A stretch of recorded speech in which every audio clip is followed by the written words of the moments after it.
You are listening to Processing Trauma Out Loud, conversations about trauma and healing from two women who are doing the work. Hey everyone, this is Kandace and Sher with Processing Trauma Out Loud. If you are watching the last 3 episodes, Sher and I have on the same clothes because we're doing 4 episodes in the same day. And Sher and I have never done 4 episodes on the same day. So if we get a little, loopy, it's because we're talking a lot. Sher, last week you opened up your heart, you found your words to share a very vulnerable story based on a question about desire. And today, I'm just going to be answering that same question with a kind of similar story.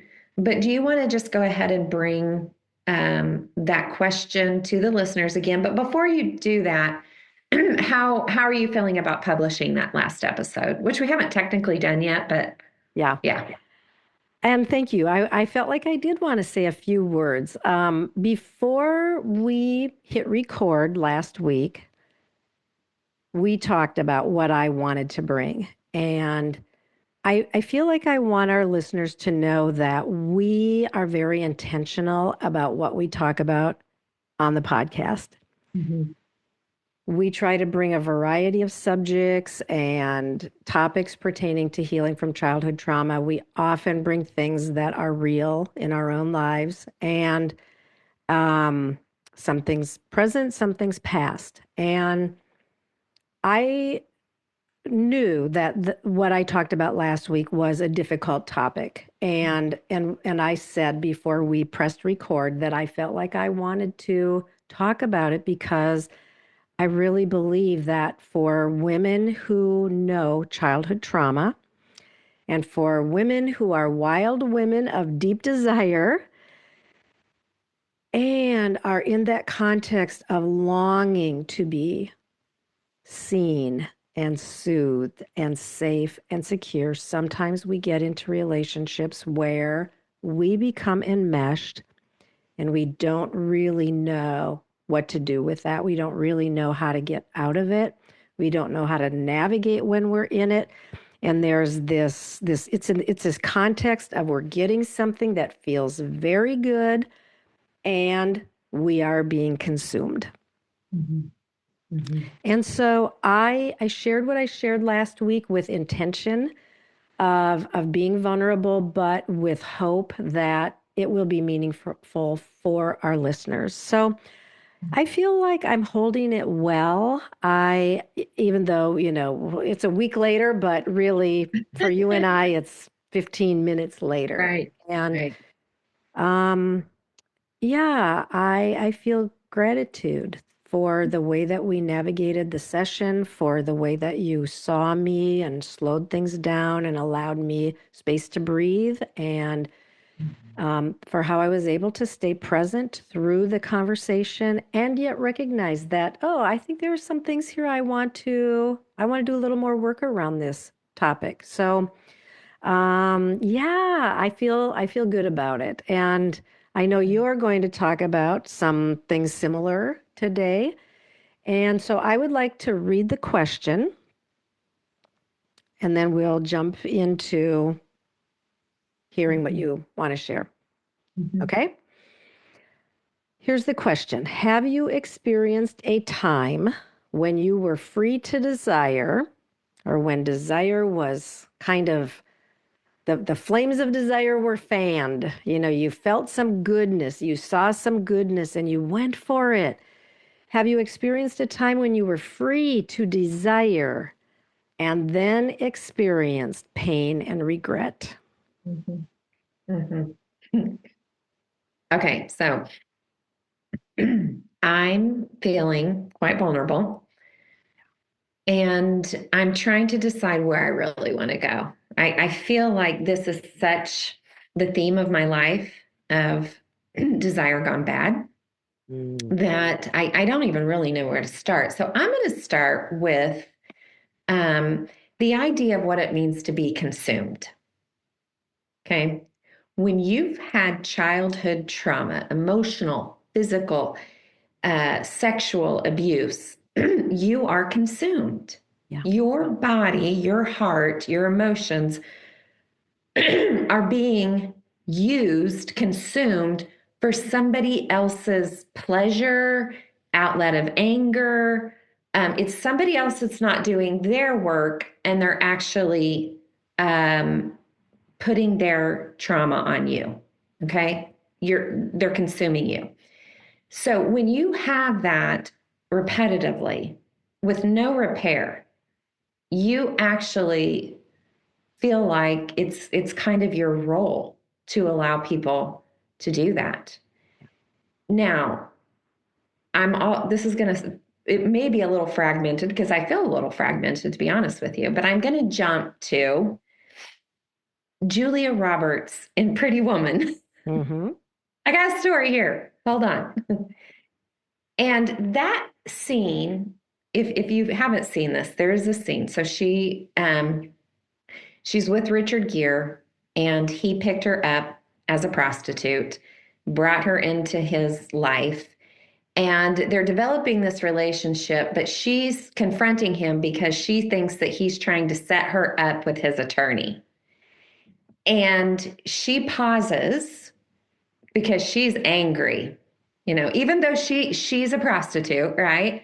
She's angry that he would do something like this. And so she pauses and she says, I say who, I say when, I say how. And what she's saying there is, I am in control. Yeah. Okay.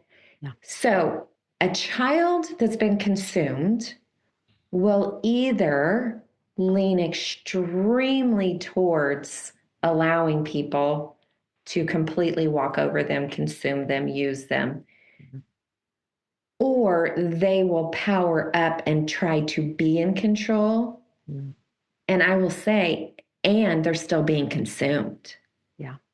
The complexity there is when you're powering up to not let anyone control you anymore, but you're still being consumed. It's harder to weed out the truth of who you are. Yeah. And Sher that dilemma has caused so much pain and shame in my life. Yeah. Because I was the one who was so consumed repetitively in different ways. Yeah. And I was the teenage girl who started showing up saying, I will be in control of this relationship. Yeah. And yet I was still being consumed. Yeah. And so these are things that are really coming into clarity for me right now. And I am in the process of rewriting my story. What does healthy differentiation look like? What does healthy interdependence look like? How do I build trust within my own system so I can also trust that somebody else isn't going to consume me or use me? Yeah. Yeah. Yeah. Okay, now I'm getting dysregulated. What you got for me? Okay. Yep. Take a few breaths, and thank you for sharing that, Kandace, because every word you were sharing about the complexities of what it means for a child whose goodness and glory and essence is literally consumed by someone in their life, and often that person is a primary caregiver, somebody who we can't get away from, somebody who is, in a sense, using us as food for their pleasure or even for their power or for their coping. And when that's what we know from the beginning years of life, early years of life, we know what it is to be consumed. What we don't know what pure, lavish, good love is. Mhm. We don't know what that is. We know what it feels like to be consumed. And though we have our different ways that we navigate that through levels of control or what can look like very little control, we navigate our way through it because we know that we don't know the beauty of pure love. And so you and I have used this word so many times that our coaches have used with us, like, of course, that is how we lived our lives. Of course, we got into relationships where consumption was a huge issue. Of course, we found ways to be in control or to survive. Yeah. Of course we did, because that is what we knew. And that is how we were educated into life. That was our development, not healthy development, but that was our development. So, Mhm.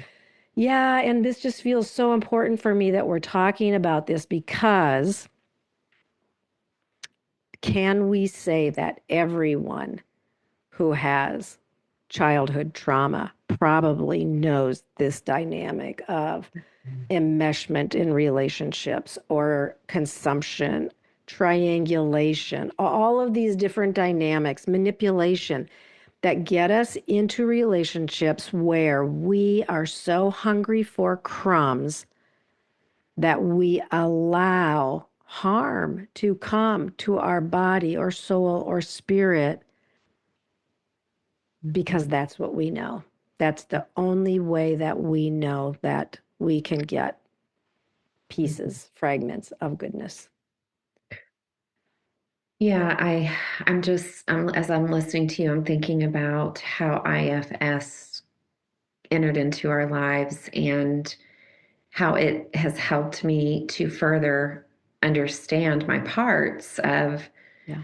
that exile part, that little girl who felt so alone and so abandoned and so afraid, Yeah. and then developed the protector part that is a strong firefighter part. And so when she shows up in that protector part, what's really underneath that is a little girl who's saying, please protect me, please protect me, please don't hurt me. Yeah. Cher, I have a memory. Wow, I'm really weepy right now. Ah. I have this memory. I was laying on my bedroom floor. This was years ago. I was curled up and nobody was around me. And I was saying, please don't hurt me. Please don't hurt me. Yeah. And I think there's people who can relate to that deep fear that you're going to be hurt. Yeah. Absolutely. And so, getting into these healing communities of people who understand that and that can literally lay by that little girl that was coming out on me on the floor Yeah. and bring safety and security and kindness and gentleness Yeah. has been life-changing. Yeah. Yeah. And I want to just, for anyone who's watching on YouTube, we saw you, Kandace, get very emotional. And I just want to ask if you, do you want to share a little bit? Like, were you able to get close to your little girl in that moment? What resources did you connect with right then as you were going towards some emotional dysregulation, and then Mhm. definitely came back and you are present and here with us? But yeah, what happened in that moment for Well, I'm you? glad you named it as a resource because a lot of people wouldn't say this as a resource, but I was grieving. Yeah. Grief is a resource. Yeah. And, I went into the sadness of the effects of childhood trauma being consumed as a little Yeah. girl. And so I shed tears for her. Mhm. And I honor those tears of grief, Yeah. uh, which is safer than me than blowing shit up. Because she can get angry too. You Yeah. just saw her get sad. Yeah. And yet it's in holding our emotions in a way that we can truly get the care we need. So we don't let those littles drive the bus, if you will. Yeah. Yeah. And that now you know how to come alongside of her and be with her and me, knowing that my eyes were on you too. But yeah, to just experience that grief and to name it and to say, of course, there's sadness there when you get close to these stories. Yeah. Yeah. Oh, yes, your eyes were on me and I knew it. And I knew, even though this is going to go out um, on the podcast and to listeners, I feel safe. I feel, there may not be people that understand this space, and that's okay. Yeah. I actually understand not understanding. I used to not understand. Mm. But I will say, when we have unresolved, unhealed, hidden wounds, they're coming out some way. Yeah. They just are. Yeah. And so most people know in what ways they're coming out. They don't Yeah. understand why. Mm-hmm. And there can be shame and there can be self-contempt or other contempt. Mm-hmm. But we say there's a way to heal. Yeah. Yeah. And some of those ways I feel like I want to just name some of it can come out in relationships. Yeah. It can come out in outbursts of anger. It can come out in numbing behaviors like spending or chemicals or work or reading the Bible.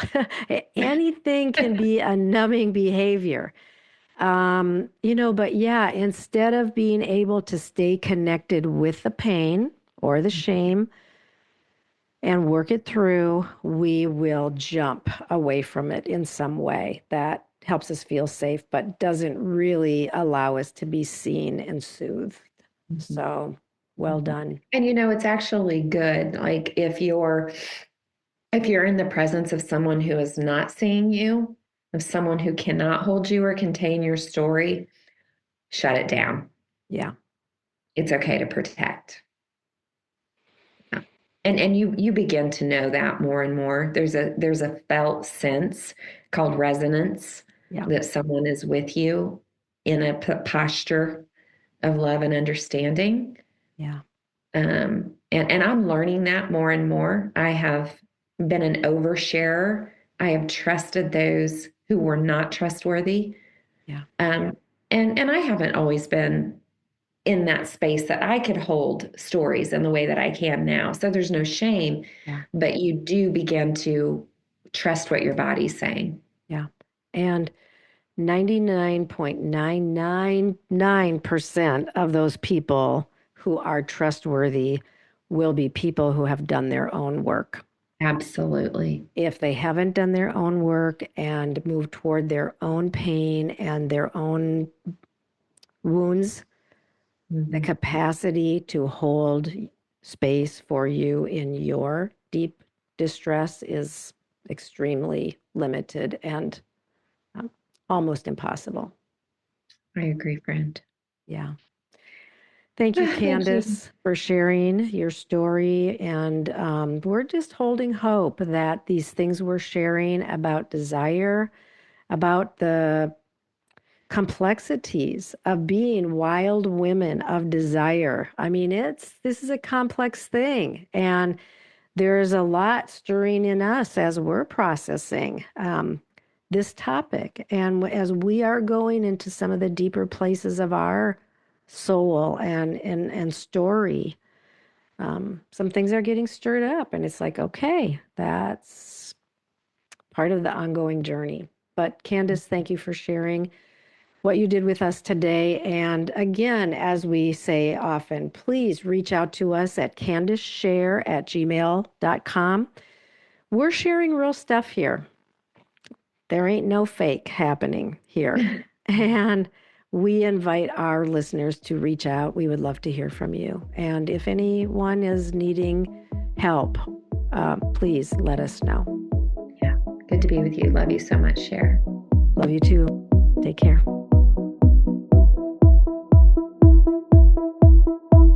you.